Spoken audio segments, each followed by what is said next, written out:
நிகோமாத் God பகுதியில் மன்மோகன் சிங் உடல் கொண்டு வரப்பட்டு முழு ராணுவ கட்டுப்பாட்டுக்குள் கொண்டு வரப்பட்டு அங்க ராணுவ மரியாதையோடு இறுதிச் சடங்கு நடைபெற இருக்கின்றது. இன்னும் சில நிமிடங்களில் இறுதிச் சடங்குக்கான பணிகள் தொடங்க இருக்கின்றன. அதற்கு பிறகு அவருடைய சீக்கிய மத முறைப்படி அவருடைய உடல் தகனம் செய்யப்பட இருக்கின்றது. அதற்கு ஏற்பாடுகள் முழுமையாக செய்யப்பட்டிருக்கிறது. முப்படைகளின் ராணுவ மரியாதையோடு மறைந்த முன்னாள் பிரதமர் மன்மோகன் சிங்கின் உடல் தகனம் செய்யப்பட்டு அதற்கு முன்னதாக இறுதிச் சடங்குகள் நடைபெற உள்ளன. மன்மோகன் சிங்குடைய இழப்பு காங்கிரஸ் கட்சிக்கு மட்டுமில்லாமல் ஒட்டுமொத்த இந்தியாவுக்கு ஒரு மிகப்பெரிய பேரிழப்பாகவே பார்க்கப்படுகிறது. தொடர்ந்து அவர் 1932 பிறந்து 92 வயதில் அவர் தன்னுடைய இயற்கை எழுதியிருக்கிறார். அவருடைய செயல்பாடுகள் அனைத்தும் எந்த காலத்திலும் பேசப்படக்கூடிய வகையில் அவருடைய செயல்பாடுகள் அமைந்தது என்பதில் எந்தவித மாற்று கருத்தும் இல்லை. அதிகம் பேசாவிட்டாலும் அவருடைய செயல்கள் எக்காலத்திலும் பேசப்படக்கூடிய வகையில் பல்வேறு சீர்திருத்தங்களை அவர் மேற்கொண்டு இந்தியாவின் நன்மை பயக்க வகையிலான பல்வேறு செயல்களை அவர் செய்திருக்கிறார்.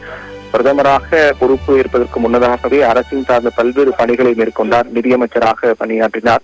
அதற்கு முன்னதாக திட்ட கமிஷன் உறுப்பினராகவும் அதே போன்று திட்ட கமிஷனுடைய துணை செயலராகவும் பல்வேறு பதவிகள், நிதியமைச்சகத்தினுடைய ஆலோசகராகவும் பிரதமருடைய பொருளாதார ஆலோசகராகவும் வர்த்தக மையத்தின் ஆலோசகராகவும் என பல்வேறு பொருளாதார சார்ந்த பணிகளை அவர் மேற்கொண்டார்.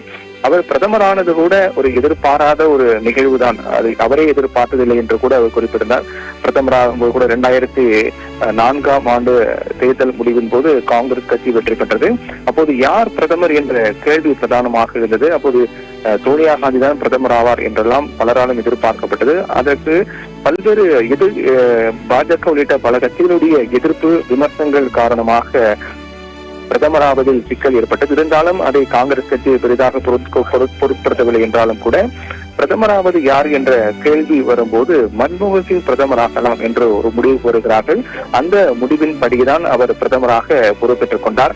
எதர்ச்சியாக, அதாவது ஏற்கனவே திட்டமிடாமல் திடீரென்று முடிவு செய்யப்பட்டு மன்மோகன் சிங் பிரதமராக என்றாலும் கூட 10 ஆண்டு காலம் ஏதோ பிரதமராக தனக்கு பொறுப்பு கொடுத்தார்கள். அதை நாம் செயல்பட வேண்டும், பிரதமராக இருக்க வேண்டும் என்றெல்லாம் இல்லாமல் இந்த 10 ஆண்டு காலம் மிக முக்கியமாக பல்வேறு சட்டங்கள் மூலமாக அவர் தன்னுடைய சிறப்பான செயல்பாடுகள் மூலமாக இன்றளவும் அவர் பேசக்கூடிய தலைவராக இருக்கின்றார்.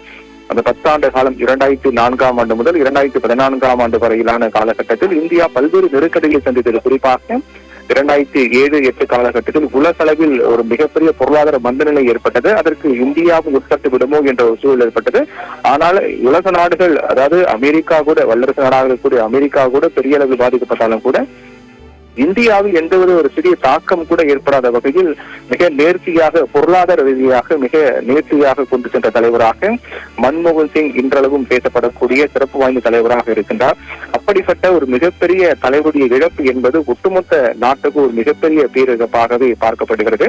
அவருடைய இழப்பு என்பது காங்கிரஸ் கட்சி மட்டுமல்லாமல் கட்சியை சார்ந்து இல்லாமல் அனைத்து கட்சிகளும் மற்றும் இந்தியா முழுக்க இருக்கக்கூடிய மக்களுக்கும் முக்கியமாக ஒரு பொருளாதார பேரழிவிலிருந்து மீட்டு கொண்டு வந்த மன்மோகனுடைய இழப்பு என்பது இந்தியாவுக்கு உண்மையிலே ஒரு மிகப்பெரிய பேரிழப்பு என்றால் அது மாற்று கருத்து இல்லை. சிறுவயது முதலே அவர் ஏழ்மையான குடும்பத்தில் பிறந்த மன்மோகன் சிங் பல்வேறு ஒரு அசாதாரண சூழலுக்கு மத்தியில் தான் தன்னுடைய சிறுவயது, இளமை வயதெல்லாம் கடந்து வந்தார். மிகப்பெரிய ஒரு பொருளாதார நெருக்கடி, படிக்க முடியாத ஒரு சூழல், அதிக ஏழ்மை, எந்தவித ஒரு வருமானமும் இல்லை, அதிக ஏழ்மையால் துவண்டு போன மன்மோகன் சிங் படிப்பு மட்டும் எப்போதும் அவர் கைவிடவில்லை. தொடர்ந்து படித்துக் கொண்டே இருப்பார். தொடர்ந்து படித்து அதன் மூலமாக இன்றளவும் இந்தியாவில் ஒரு மிகப்பெரிய தலைவராக வந்தார் என்றால் அவருடைய விடாமுயற்சியும் தன்னம்பிக்கையும் தான் அதற்கு காரணமாக அமைந்தது. அனைவருக்கும் ஒரு எடுத்துக்காட்டாக எப்போதும் மன்மோகன் சிங் போற்றப்படுவார் என்பதில் மாற்று கருத்து இல்லை.